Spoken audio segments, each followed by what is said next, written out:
আজকে যে রেসিপিটা বানাবো এটা বানানো যেমন সহজ, খেতেও তেমনি সুস্বাদু। তার জন্য প্রথমে আমি 3 পিস কাতলা মাছ নিয়েছি। এই রান্নার জন্য আমি এখানে কাতলা মাছ নিয়েছি। তো তোমরা যদি চাও এখানে অন্য যে কোনো বড় মাছ দিয়ে করতে পারো।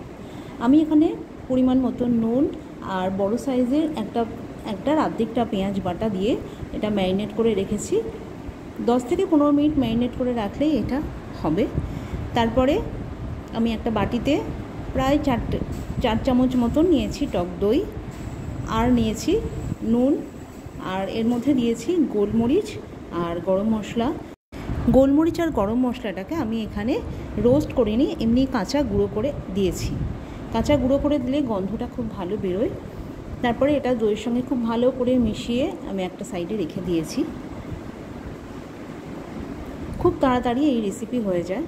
তারপরে কড়াইতে আমি দিয়েছি সাদা তেল। এই রেসিপিটা সাদা তেলেই করতে হবে, সরষের তেলে চাইলে করতে পারো।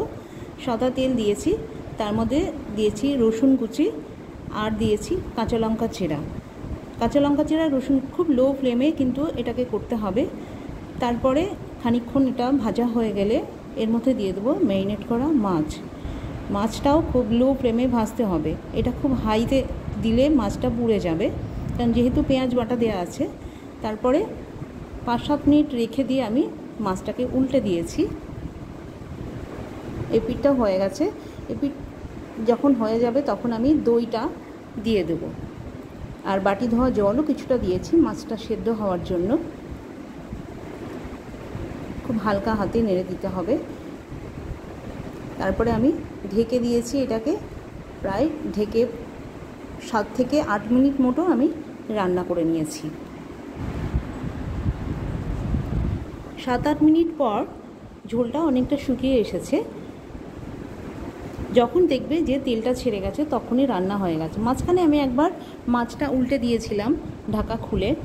ব্যাস হয়ে গেছে আমার দই মাছ। খুব তাড়াতাড়ি হয়ে যায় এই রেসিপিটা, আর খেতেও সত্যিই খুব সুন্দর হয়। একবার হলেও ট্রাই করে দেখবে, খুব ভালো লাগবে। গরম ভাতে যদি এই রেসিপি থাকে আর কিছুই লাগে না আমার মনে হয়।